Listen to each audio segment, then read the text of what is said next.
you've known for 24 hours that an unregistered wizard set magical beasts loose in New York? Yes. Where is this man?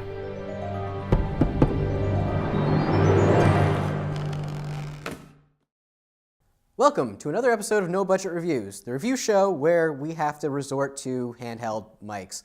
Today we're talking about the new Harry Potter movie, because there's another new Harry Potter movie, Fantastic Beasts and Where to Find Them. I'm the only one who liked this movie, aren't I?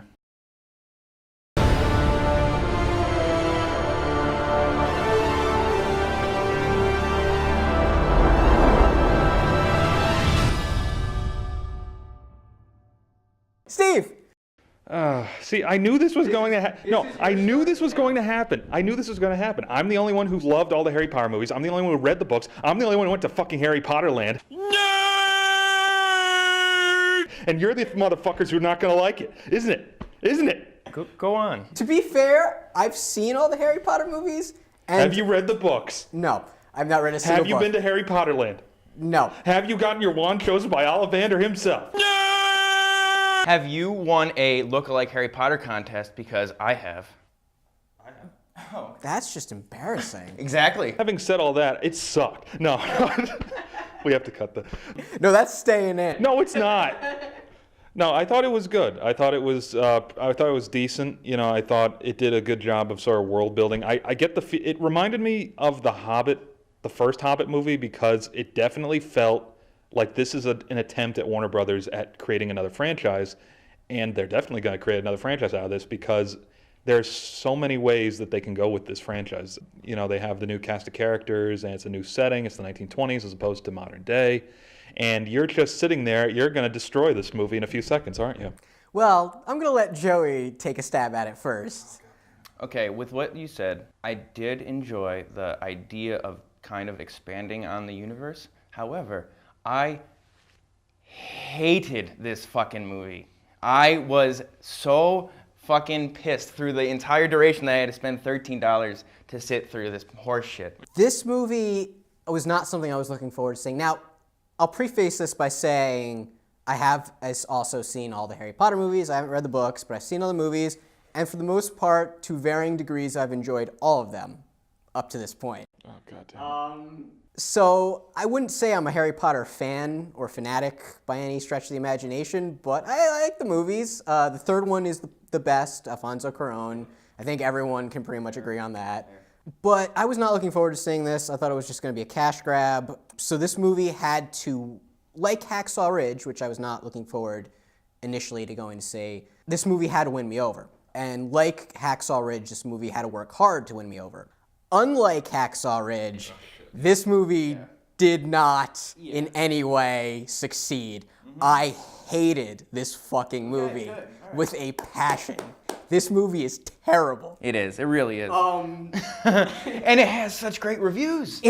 That's what I was going to get to next. The reviews for this movie being positive baffles me in a way that, like, the Ghostbusters remake baffled me. It's not as bad as the Ghostbusters remake. This is somewhat competent. This isn't a complete disaster like Ghostbusters was. Don't move! You gotta, No, I'm tired. No, listen. I'm just gonna go ahead and take off. How about that? I don't really think that's a good idea. No, going to take off.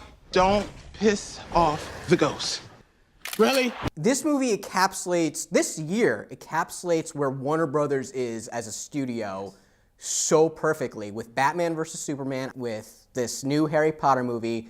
They have these franchises that they don't know what to do with. They've already peaked these franchises. The DC, the Harry Potter. You can look back with the Lord of the Rings and them trying to do the Hobbit thing. Right. All they're trying to do is milk these franchises, and they have no idea what they're doing.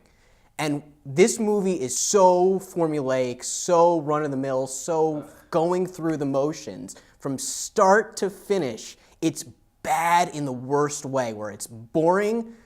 No character is a character. One of the main characters in this movie, the human character, the nomad character, Okay, he has let's get like into that in a 5 sec. lines in the whole movie. John Voight had more dialogue in this movie than he did, and he's a major character. Can I just interject? This is my hell. This is my hell. How about Eddie Redmayne, excuse me. Redmayne. The Academy Award-winning actor rolling around the floor and making rhino noises. You had to do this crazy, I'll just, not spoiler, but like a mating dance to, you know, to lure. So we're trying to seduce this huge, horny, female, magical creature. The Oscar goes to Eddie Redmayne! Now, from here, you're showing off your best side. So you turn that around. Thank you. Thank you to the Academy. I liked it. I thought it was okay. You know, I didn't hate it. My God, you think this thing fucking created Mecha Hitler or something? My God.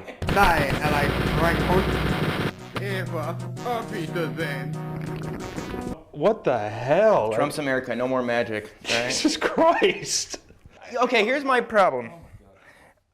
You know where this movie would have been great, and I thought I would have enjoyed it? When I was 9. It's a good kids movie, but it doesn't translate like as a good kids movie like Pixar does, where you can still love the movie even if it is designated for children, because that's what it's for. It's for kids. It's based off of kids' books. I don't even think this was a good kids movie. No, and that's the thing. It wasn't based And it on was that. trying to be, yeah, and it was trying to, I know, I read the whole history behind it, but it's trying to be, you could see David Yates, he wants to be dark, and he wants people to buy it, and it has a huge adult fan base, but you have it in the 1920s, and you're supposed to and it's supposed to be based in real America, and you're supposed to buy this whole situation, and then you have these people get them executed. They put wands to their fucking necks. You're supposed to be, oh God, that's so scary. Like, And it then came out of they're nowhere. shooting each other with like whatever the shit comes out of a wand. That's what she said. Don't you dare. Am I supposed to really take this seriously? The clash of tone in this movie is Exactly, that was an issue. ridiculous. Like, 1 second we're having gags of Eddie Redmayne acting like a rhino. The Oscar goes to Eddie Redmayne! We have this character who's like reading minds, who's like generic, goofy, ditzy love interest, and then all of a sudden there's like executions. Yeah. In like graphic stuff, ways. yeah, It's like, what is going If I was on? 8, I'd be shitting my I pants. feel like this is a fucking firing squad. I mean, holy Christ. Okay, first off, I admit it's not a great, perfect movie. It's not. It's a good movie. It's okay for me. But there's for gonna someone be who, 4 more of them. You had your turn. I feel it spent a lot of time world building. You know, they're trying to turn this into a new franchise. But I love the Harry Potter franchise. I've gotten to the point where like, fuck everything Harry Potter. Like, I just don't care about it anymore. Who hurt you? What elements of this movie worked for you? I thought I liked the characters. You know, I thought that, and I see the reaction I'm getting from you. I'll support wait. your. Anyway, go ahead. I thought Eddie Redmayne's character was like, he wasn't that great of a leading role. I liked the supporting cast. Like, I liked Colin Farrell's character up until spoiler alert.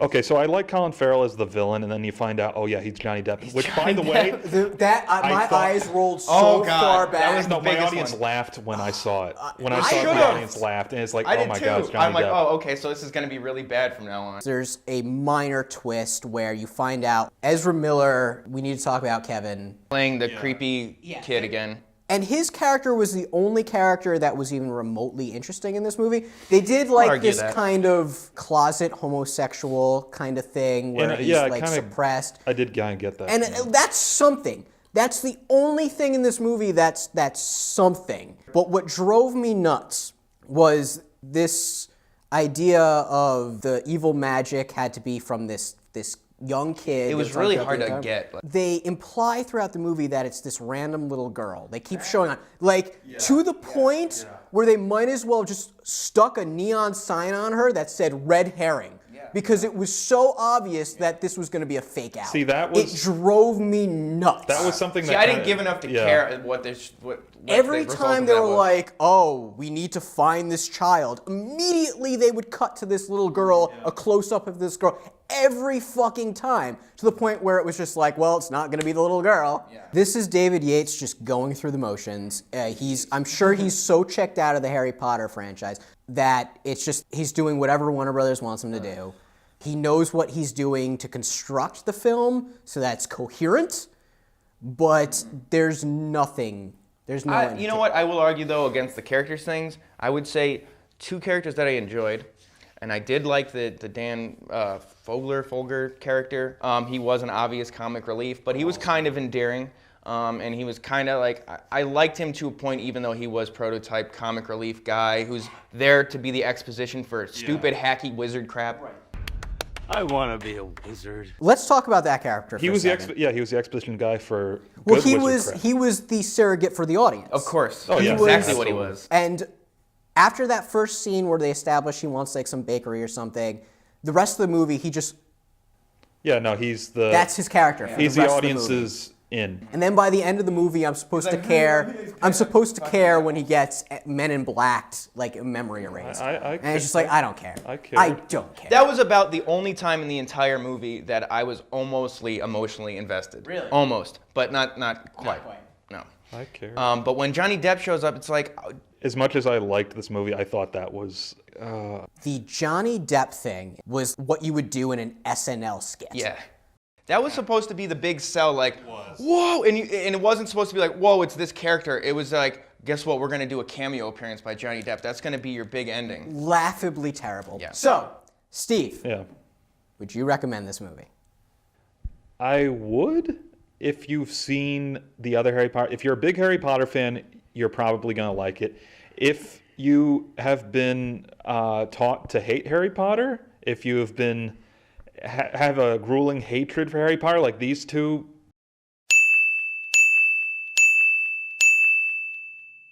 people, then probably not. But I'd say see this if you really like Harry Potter.